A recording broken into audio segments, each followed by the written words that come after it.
네, 우리 함께 오늘 읽었었던 요한 1서는 우리가 잘 알고 있는 것처럼 우리 교회를 향한 편지입니다. 많은 성경의 서신서들을 보면 교회를 향한 그런 편지들을 보면 그 편지를 쓴 뚜렷한 그리고 명확한 이유와 목적이 있습니다. 그래서 그 편지들을 들여다보면 그 편지의 수신자가 되었던 그 교회들의 사정과 또 그 일들을 우리가 파악할 수가 있습니다. 어떤 사도가 만약에 우리 삼락교회를 향하여 편지를 쓴다라고 하면 삼락전서, 삼락후서 이렇게 될까요? 그런 편지를 쓴다면 어떤 편지를 쓰게 될까요? 수많은 많은 우리 서신서들을 보면 교회들을 향한 편지임을 우리가 알면서 함께 봅니다. 또 그 편지들을 들여다보면 조금은 다른 모습이지만 또 조금은 다른 상황이고 조금은 다른 환경이지만 조금씩 아픔도 있고 문제도 있고 어려움도 있음을 우리는 알고 있습니다. 그러한 이유들 때문에 많은 사도들이 그 교회들을 향하여 편지를 쓰는 것이죠. 근데 한편으로 우리가 이렇게 생각해 볼 수도 있을 것 같습니다. 교회를 향해서 편지를 쓰는데 아픔이 있고 문제가 있고 어려움이 있고 때로는 위기가 있다라는 것이죠. 교회는 사실 늘 그런 것들이 교회 한쪽 구석에 혹은 수면 위에 늘 함께 가고 있습니다. 그런 공동체이죠. 때로는 우리가 그런 사실들을 잊고서 교회는 더 좋아야 하는데, 교회는 더 건강해야 하는데, 그래서 요즘에 주변에 SNS라든지 아니면 주변 지인들을 보면 좋은 교회를 추천해 달라, 이런 또 더 건강한 어떤 교회를 소개시켜 달라, 그런 교회를 찾는 그런 사람들도 많습니다. 그래서 우리는 참 그런 것 같습니다. 오랫동안 신앙생활하며 또 교회에서 공동체 생활을 할 때마다 교회는 늘 부족한 또 어려운 부분들이 있습니다.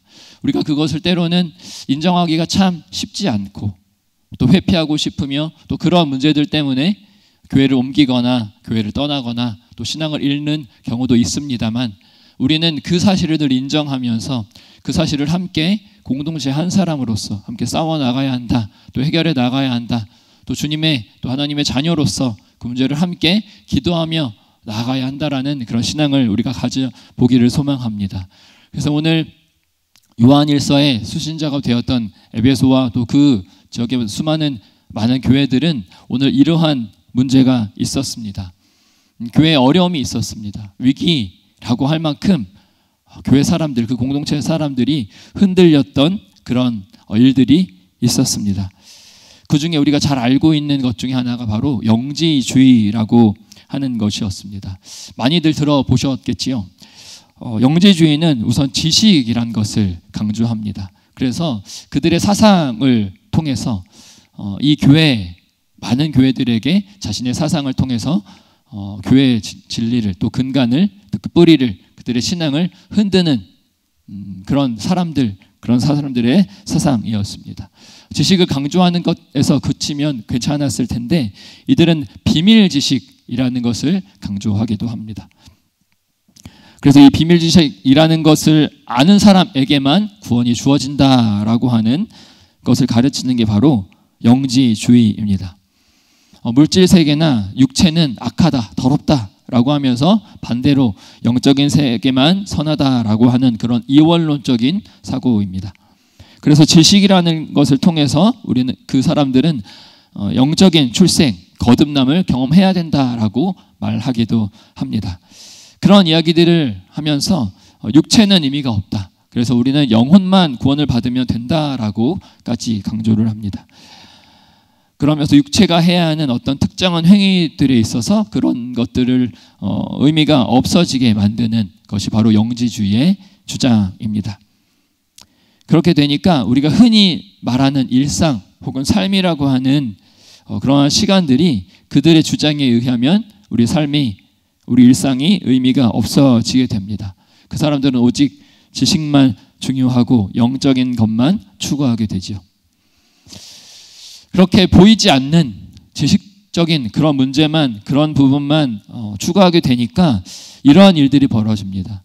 일상이나 혹은 삶이 그렇게 중요하지 않게 되죠. 그렇게 되니까 우리가 말씀대로 사는 것, 삶 가운데 말씀대로 살려고 아둥바둥하는 그러한 모습들, 혹은 말씀대로 살지 않아도 되는 그런 문제가 생기게 되는 겁니다. 그런데 더 큰 문제가 있습니다. 그들이 일상과 삶에서 말씀대로 살지 않아도 돼, 삶의 모습은 어때도 상관없어 라고 하는 주장만을 그러한 문제만 생기는 것이 아니라 영적인 것만 주장하고 선하다, 옳다라고 주장하다 보니까 영은 선하고 물질이나 육체는 약하다, 더럽다라고 주장하게 되니까요, 이러한 교리도 주장합니다. 하나님이라고 하는 절대 지존자, 그 존재는 약한 물질 세계와 접촉할 수가 없다라는 것이죠. 그러면서 부정되는 게 바로 성육신입니다. 그래서 이 영지주의 한 종파는 가현설이라고 하는 이론도 내세웁니다. 가현설은 예수라고 하는 그 사람은 그렇게 보였을 뿐 하나님이 육신을 입고 온 것이 아니다라고 하는 그런 이단도 등장하게 됩니다. 그렇게 성육신이라는 것을 부정하게 되니까요, 우리의 기독교회, 교회에 또 많은 교회 공동체가 뿌리로 삼는, 또 근간으로 삼으며 우리 기독교의 핵심이고 복음의 중심이라고 할 수 있는 십자가라는 것이 의미가 없어지게 됩니다. 또 우리에게는 속죄와 구원이 그런 의미가 없어지게 되는 것이죠. 이 교회의 근간이자 기독교 복음의 핵심을 부인하고 또 제거해 버리게 되는 것이 바로 영지주의의 이단 사상입니다. 그래서 이런 것들을 들었었던 에베소 교회, 또 그 주변의 많은 지역 사람들, 또 그 교인들은 그 복음의 핵심인 줄 알았던 예수의 그 그리스도 되심, 나를 위하여 돌아가시고 나의 모든 죄를 속죄하셨고 또 십자가에서 죽으셨다가 이제는 살아나시고 지금도 살아나셔서 하나님 보좌 우편에 앉아 계신다라는 사실, 우리가 매 예배 때마다 사도신경으로 함께 신앙 고백을 하던 그 내용을 부정받고 흔들리게 되니까 점점 이 공동체가 한 사람 한 사람의 이 신앙과 믿음이 흔들리고 불안정하고 깨지게 되었습니다. 그래서 요한 사도는 교회들을 향해서, 그 지역 교회들을 향해서 꼭 가르쳐 주고 싶었던 것이 있었습니다. 그렇게 흔들리고 불안해하며 그 관계들, 그 교회들, 그 모임들, 예배들, 그 이야기들이 깨지는 교회와 공동체를 향해서 꼭 가르쳐 주고 싶었던 것이 있습니다. 그게 바로 오늘 이 요한일서의 편지의 목적이라고 할 수가 있습니다. 그래서 사도 요한은 요한일서 1장 1절과 2절에 이렇게 말하고 있습니다. 태초부터 있는 생명의 말씀에 관하여는 우리가 들은 바요, 눈으로 본 바요, 자세히 보고 우리의 손으로 만진 바라. 이 생명이 나타내신 바 된지라. 이 영원한 생명을 우리가 보았고 증언하여 너에게 전하노니 이는 아버지와 함께 계시다가 우리에게 나타내신 바 된 이시니라 라고 하면서 요한은 이 교회들을 향하여, 이 성도들을 향하여 예수 그리스도는 우리가 들었고 우리가 보았고 만졌다, 그리고 우리에게 나타나셨다라고 분명히 강조하며 말하고 있습니다. 이렇게 사도 요한은 그들에게 성육신은 보이기만 했던 것이 아니라, 그렇게 보였던 것 같이 오신 것이 아니라 성육신 사건뿐만 아니라 십자가와 구속과 또 속죄의 사건은 분명히 명확하게 실제 했던 것을 알려주기 위해서 이 편지를 썼던 것입니다. 그래서 요한은 오늘 본문인 5장 1절에 이렇게 시작하고 있습니다. 예수께서 그리스도이심을 믿는 자라고 말하죠. 예수님은 그리스도이시다라는 사실입니다. 그 사실을 믿는 사람이라고 요한은 이렇게 말하며 시작합니다. 예수님은 그리스도이시다, 또 우리는 그 사실을 믿습니다 라고 하는 이 말은 우리들에게 참 익숙하고 자연스럽고 아무렇지도 않을 수 있는 그런 표현이기도 합니다. 저도 이 말을 들은 지 35년 정도 된 것 같습니다. 걸어 다닐 때부터, 또 친구와 함께 놀 때부터 이미 예수 그리스도라고 하는 이 단어를 너무나도 편하게 익숙하게 들었습니다. 그래서 많이 배우기 전에는 예수 그리스도가 사람 이름인 줄, 예수님의 이름인 줄 아는 정도까지, 또 그런 만큼 참 우리에게 익숙한 그런 표현이 바로 예수는 그리스도시다라고 하는 표현입니다.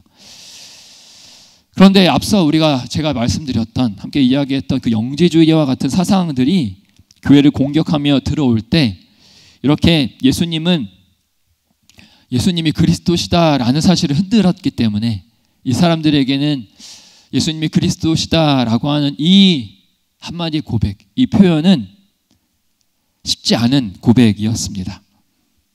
예수님은 분명히 성육신 하셨고 십자가에 달려 죽으셨고 또 다시 사신 그리스도시다라고 하는 이 예수님의 인생을, 예수님의 그 일들을 고백하는 것이 이들에게 당연하거나 쉬운 일은 아니었습니다. 그뿐만이 아니었죠. 이 외에도 당시에 이 로마의 황제 통치 아래에서 살고 있었던 이들에게 있어서 예수는 그리스도시다, 예수님은 우리의 주가 되신다라고 하는 이 한마디의 고백은 그저 익숙하거나 어릴 때부터 들었거나 어느 교회에서든 쉽게 고백할 수 있는, 선포할 수 있는, 또 우리가 찬양하며 노래하는 한 가사의 내용에 그치지 않았습니다. 지난주 수요일에도 우리 유한빈 목사님께서 뒤에 그림을 보여주셨던 것처럼 익투스라고 하는 그림 기억나십니까? 그 물고기처럼 생긴 그 그림을 통해서 그때 당시에 초대교회 사람들은, 또 예수님 당시의 사람들은, 또 그 신약시대 사람들은 그렇게 몰래 숨어 지내면서 믿을 수밖에 없었다라는 것을 우리는 기억합니다. 그러한 어떤 시대적인 상황뿐만 아니라 오늘 이 에베소 교회, 이 요한 1서의 수신자 된 이 교회의 많은 성도들은 교회를 향한 공격과 이 진리와 복음의 핵심을 흔드는 그런 풍파 속에서도 그것을 다 뚫고서 나는 예수라는 사람이 우리의 그리스도 주님이십니다라고 하는 이 고백을 말하는 것이 과연 쉬운 일이었을까라고 하는 것을 우리는 생각해 보게 됩니다.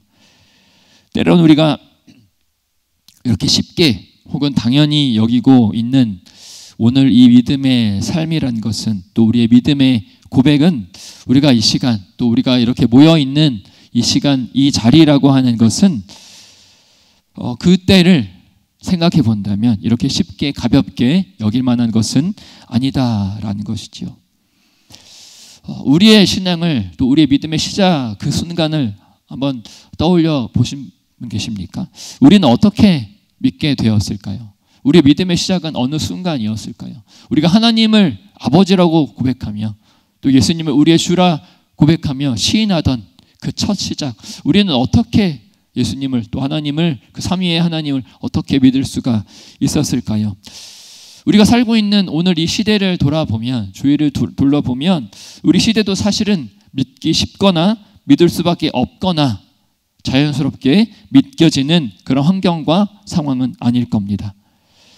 그런 상황과 이러한 시대를 살아가고 있는 우리들이 그렇게 예수님을 믿고 하나님을 아버지라고 부른다는 이 사실, 또 이 믿음은 우리의 힘으로는 거의 불가능에 가까운, 불가능한 그런 일과도 같습니다. 그래서 사도 요한은 요한일서 2장 20절과 27절을 통해 우리에게 이렇게 말하고 있습니다. 너희는 거룩하신 자에게서 기름 부음을 받고 모든 것을 아느니라. 또 27절에 보면 오직 그의 기름 부음이 모든 것을 너에게 가르쳤다라고 하면서 예수님의 사역, 또 예수님의 성령님의 역사를 통해서 우리가 믿게 되었고, 또 많은 성경에서 하나님께서 우리가 믿게 하신 것은 믿음의 선물이다, 그렇게 우리들에게 가르쳐 주고 있습니다. 그래서 우리는 이 믿고 있다는 이 사실을 누구에게 자랑하거나 뽐내는 것이 아니라 우리가 하나님을 믿는다는 그 사실조차도 하나님의 역사이며 선물임을 우리는 알아야겠지요. 그러니까 우리는 너무나도 우리에게 익숙하고 당연한 이 이야기들을 아는 것조차 우리는 스스로 할 수 없고 성령님이 우리에게 알려주셨다라는 이 믿음, 또 그 지식, 하나님을 아는 지식 역시 하나님께서 우리에게 주신 것이라고 우리에게 가르쳐 주고 있는 것입니다. 그 사실에 입각하여 사도 요한은 오늘 요한일서 5장 1절에 이렇게 말하고 있습니다. 예수께서 그리스도이심을 믿는 자마다 하나님께로부터 난 자니라고 말합니다. 예수님의 성육신을 믿는다라고 말하는 사람은 하나님께로부터 나왔다라는 것이죠.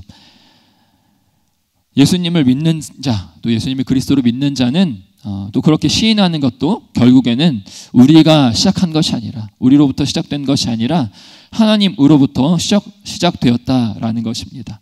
그 지식과 또 그 믿음의 원천이 바로 하나님이다 라고 말하는 것입니다. 어떠한 지식이 아닌 겁니다. 영지주의가 강조했던 그런 지식이나 어떤 선택받은 소수의 인원만 그렇게 하는 것이 아니라 하나님께로부터 난 자가 바로 믿게 되었다, 믿는 사람이다 라고 우리들에게 가르쳐 주고 있죠. 하나님으로부터 난 자, 하나님께로부터 난 자는 우리가 다른 말로 하면 하나님의 자녀라고 말할 수가 있습니다. 그래서 사도 요한은 요한복음 1장 12절과 13절에 이렇게 말합니다. 영접하는 자, 곧 그 이름을 믿는 자들에게는 하나님의 자녀가 되는 권세를 주셨으니 이는 혈통으로나 육정으로나 사람의 뜻으로 나지 아니하고 오직 하나님께로부터 난 자들이다 라고 말합니다. 그래서 요한복음 1장에서는 하나님께로부터 난 자들, 곧 하나님의 자녀이다 라고 하는 것을 강조하고 있습니다. 하나님의 자녀들, 또 하나님께로부터 난 자들은 어떤 사람인가? 하나님은 우리가 예수님을 그리스도로 믿도록 성령님을 통해서 지식과 또 믿음을 주셨습니다. 그런데 하나님께서는 우리가 하나님을 또 예수님을 그리스도로 믿을 수 있도록 지식과 믿음을 주셨지만 거기서 그치지 않습니다. 오늘 요한은 하나님의 자녀들과 또 교회들의 원천이자 또 근간이자 근원 되신 하나님을 이 요한 1서를 통해 이렇게 말합니다. 우리가 너무나도 잘 알고 있는 표현이죠. 요한일서 4장 16절은 이렇게 말합니다. 하나님은 사랑이시라 라고 말하지요. 하나님은 사랑이십니다. 또 하나님은 우리의 원천이자 근간이자 뿌리이자 근원이 되십니다. 사랑이신 하나님께서 우리의 원천 되신다라는 사실입니다. 우리는 하나님께로부터 났습니다. 그러면 그 사랑이신 하나님은 우리들에게 무엇을 공급해 주시는 분이십니까? 바로 사랑입니다. 요한일서 4장 7절을 보면 이렇게 고백합니다. 사랑하는 자마다 하나님으로부터 나서 하나님을 안다라고 말합니다. 사랑이신 하나님께 공급을 받은 하나님으로부터 난 사람들, 곧 하나님의 자녀들은 그 하나님의 공급에 대한 결과가 바로 하나님을 아는 것으로 나타납니다. 그런데 그것이 사랑하는 것, 서로 사랑하는 것으로 나타난다라고 사도 요한은 계속해서 이 교회와 우리들에게 가르쳐주고 있습니다. 그러니까 하나님께서 우리들에게 근원이 되셨고 원천이 되셨고 근간이 되시면서 우리들에게 공급해 주시면 우리는 삶 가운데 보여야 하는 것이, 자연스럽게 나와야 하는 것이 바로 사랑인데, 이걸 통하여 하나님의 자녀라는 사실을 우리가 또 나타낼 수가 있고 또 자연스럽게 우리가 하나님을 안다는 것이 나타난다라고 가르쳐 주고 있습니다.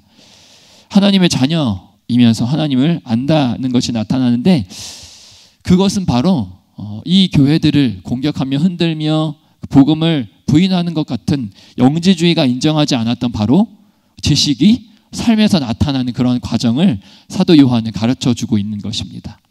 우리가 하나님을 안다라는 것은 하나님께로부터 난 자들인 것인데, 결국은 그것은 우리의 삶 가운데 하나님의 자녀들 서로가 사랑하는 그런 삶의 모습에서 나타난다라고 하는 이 가르침은 그들을 흔들고 있었던, 교회로 흔들고 있었던 많은 사람들이 시험을 받고 신앙을 떠나게 되었었던 그들의 교회 가운데 일종의 답을 외치는 그런 고백과도 같습니다.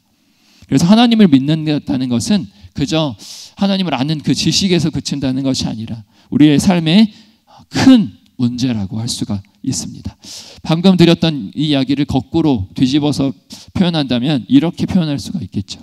하나님을 사랑하고 또 형제를, 이웃을 사랑한다라는 것은 하나님께서 우리들에게 공급해 주신 그 원천으로 인해서 일어나는데, 그것은 결국 이 시대와 이 상황과 많은 어려움들, 많은 방해들, 많은 흔들림들을 뚫고서 결국에는 예수님을 그리스도로 믿는 사람들의 삶으로 그 믿음과 그 모습이 나타난다라고 말할 수가 있는 것입니다.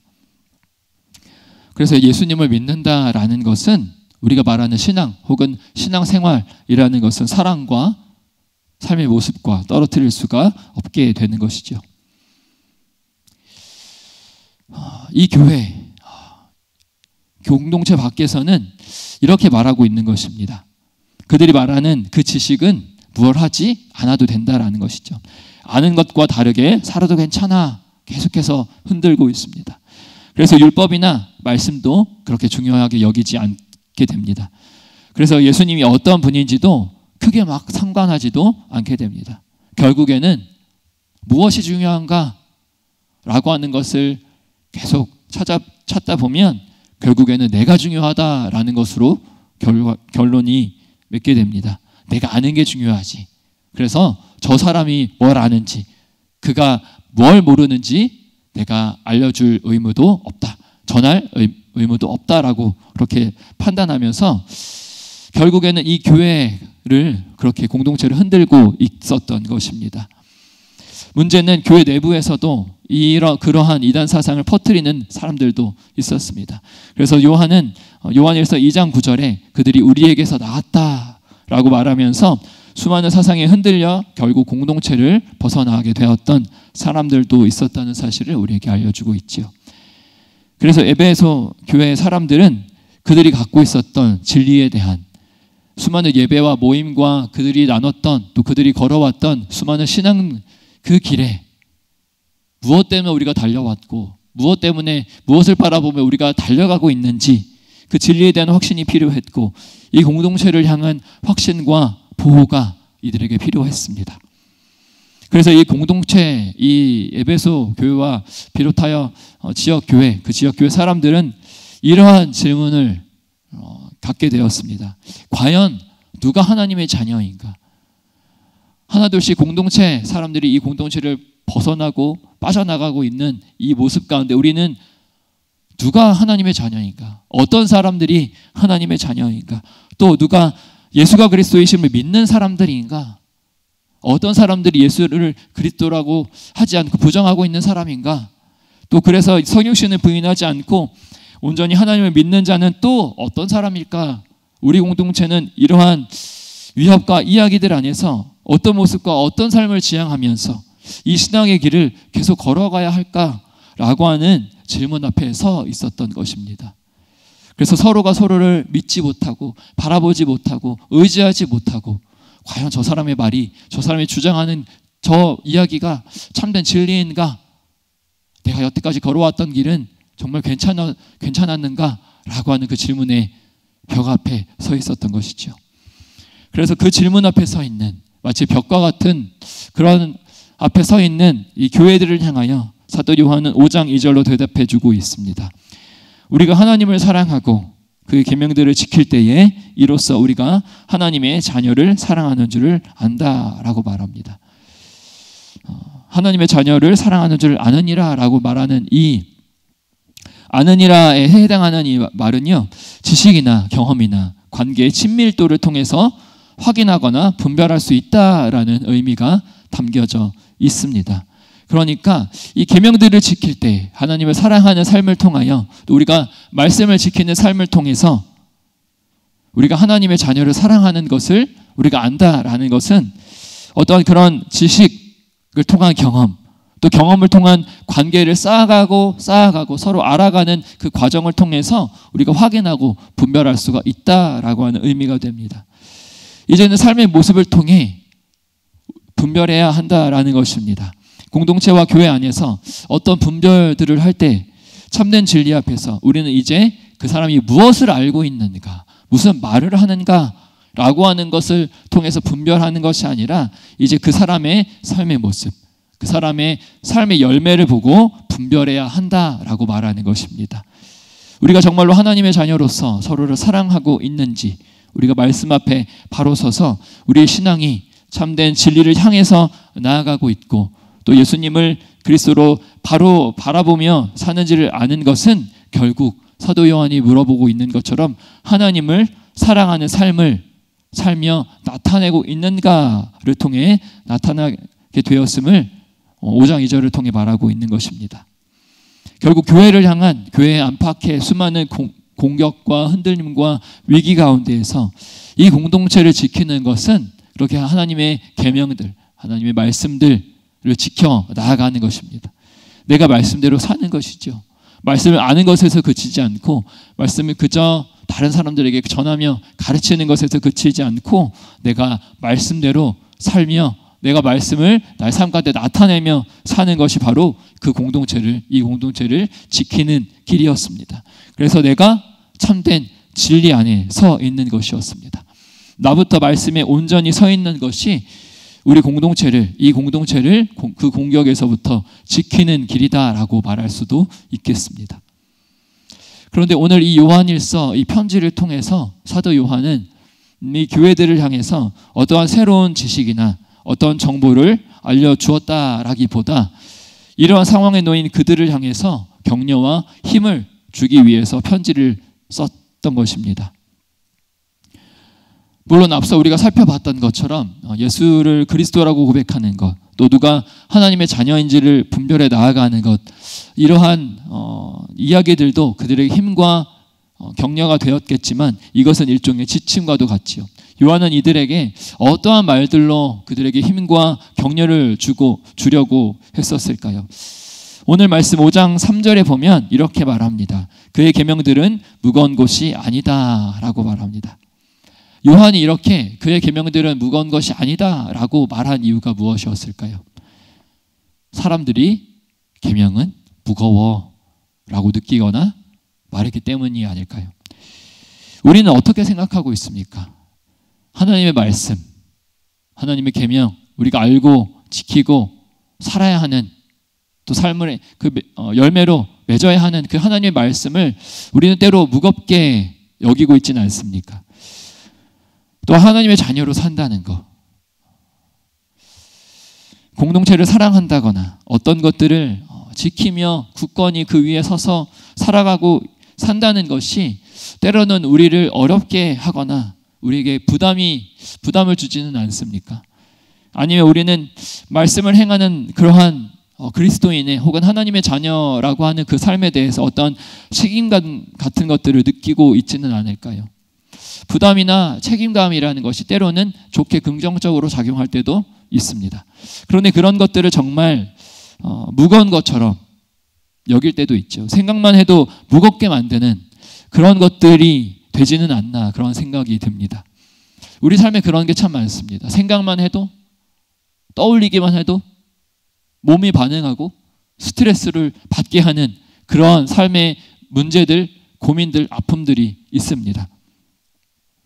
앞에 닥쳐온 많은 일들, 내가 지난날에 다 이루지 못한 그런 후에 많은 그런 것들을 생각만 해도 우리는 스트레스를 받기도 합니다.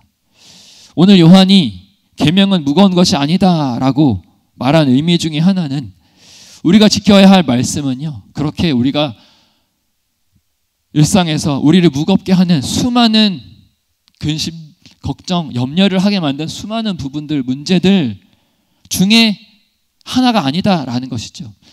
우리가 말씀을 대할 때, 이 그리스도인의 신앙, 삶을 대할 때에 우리가 이렇게 살아야 하는데, 내가 이번 한 주간 그렇게 살아야 하는데, 내가 어떤 받은 직분으로서 내가 갖고 있는 이 책임감을 가지고 이 신앙의계를 보면서 내가 이렇게 살아야 하는데 라고 하는, 그렇게 생각하며 느낄 때 느껴지는 그 부담감과 무거움들이 다른 여타 우리의 삶의 많은 다른 부분들처럼 나를 무겁게 하는 그것들 중에 하나가 아니다라고 말하는 겁니다. 우리가 계명들을 지키는 그런 삶은, 하나님의 계명은, 하나님의 말씀은 그런 것들과 전혀 다르다라고 하는 가르침이죠. 무엇이 우리에게 계명은 무거운 것이 아니구나라고 말할 수가 있을까요? 무엇이 우리에게 하나님의 말씀을 지키며 사는 것이, 하나님과 함께 동행하며 사는 것이, 내가 하나님의 자녀로서 살아가는 것이, 내가 하나님의 백성으로 살아가는 것이 찬송가의 가사처럼 주와 함께 걸어가는 것이 우리의 즐거운 일 아닌가라고 하는 게 찬양의 고백을 올려드릴 수 있게 만드는 것은 우리에게 과연 무엇이 있을까요? 요한은 무엇에 근거하여 계명은 무거운 것이 아니라고 말하고 있을까요? 그것은 바로 요한일서를 통해 이 교회들에게 가르쳐주고 있는 바로 사랑이라고 하는 것입니다. 사랑이라고 하는 것은 그저 상대방과 주고받는 그런 감정과 같은 의미에만 들어있지 않지요. 그리고 사랑이라는 것은 어떤 아픔이나 책임감 같은 것들만 말하지 않습니다. 사랑은 우리가 나 혼자 힘으로 할 수 없는 것을 하게 합니다. 사랑이라는 것은 그렇게 우리들에게 무언가를 하게 하는 힘이 있습니다. 사랑은 우리를 그렇게 살게 합니다. 그 이전에 하지 못했던 것을 사랑은 우리에게 하게 합니다. 하나님은 우리를 사랑하셔서 사랑 때문에 우리를 위해 무거운 짐을 지셨지요. 하나님 우리를 사랑하셔서 우리의 그 짐을 무거운 것으로 여기지 않고 사랑으로서 모든 것을 감당하셨습니다.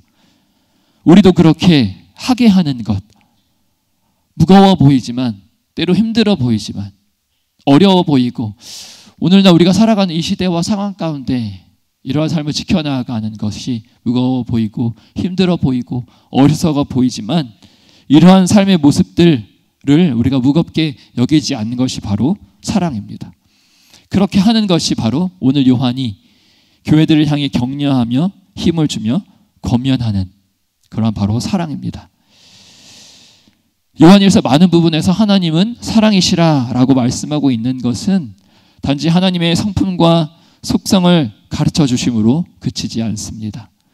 사랑이신 하나님께서 사랑으로서 우리를 이끄시죠. 또한 사랑으로서 하나님께서 우리들에게 힘을 더하여 주십니다. 그래서 우리가 하나님의 말씀 앞에서 그것을 무겁게 여기는 때가 있을지라도 하나님이 우리를 향한 사랑으로 또 우리가 하나님을 향한 사랑으로서 우리가 그것을 무겁지 않게 여기며 또 나아가며 나타나게 하신다라는 것입니다. 오늘 요한이 말하는 무겁지 않다라는 것은 이 사랑 때문에 너희가 편할 거야. 사랑 때문에, 사랑이라면 너희의 발걸음이 좀 가벼울 거야. 평탄할 거야. 그러니까 걱정하지 마. 이러한 말은 아닙니다. 그 무겁지 않다라는 것은 쉬워서 노력이 필요 없다라는 것이 아닙니다. 가벼워서 힘이 필요 없다라는 말도 아닙니다. 하나님을 향한 사랑에서 비롯될 때 그 안에 이전에 없었던 기쁨과 나도 모르게 성령님께서 나의 발걸음을 인도해 주시고 이끄시는 능동적인 자발성으로 행해지는 것이라고 말할 수가 있습니다. 그 말은 곧 하나님을 사랑하는 것과 계명을 지키는 것은 따로 떨어져서 따로 작용하는, 따로 일어나는 그런 역사가 아니라 우리가 하나님을 사랑하고 하나님께서 우리를 사랑하신다는 그 일은, 그 말씀은 곧 우리가 삶 가운데 하나님의 말씀을 지켜 행하며 나타내 보일 수 있다라는 것을 우리에게 말해주고 있습니다. 사랑은 표현이다 라고 말합니다. 사랑하면 표현해야 된다라고 말합니다. 오늘날 우리 교회 공동체가 밖으로, 겉으로 표현해야 하는 것이 바로 사랑이라고 오늘 요한 사도는 말하고 있습니다. 오늘 그렇게 흔들리고 많은 이들이 공동체를 빠져나가고 아픔을 당하고 어려움을 당하여 이제는 무엇이 참인가, 무엇이 우리에게 복음인가 라고 하는 그 딜레마에 빠져 있을 때 그 공동체를 다시금 회복되며 지킬 수 있는 것, 말씀을 지키며 또 말씀을 삶으로 살아내며 분별하는 그 기준이 되는 것이 바로 요한 사도가 오늘 이 교회들에게 가르쳐주고 있는 사랑인 것입니다.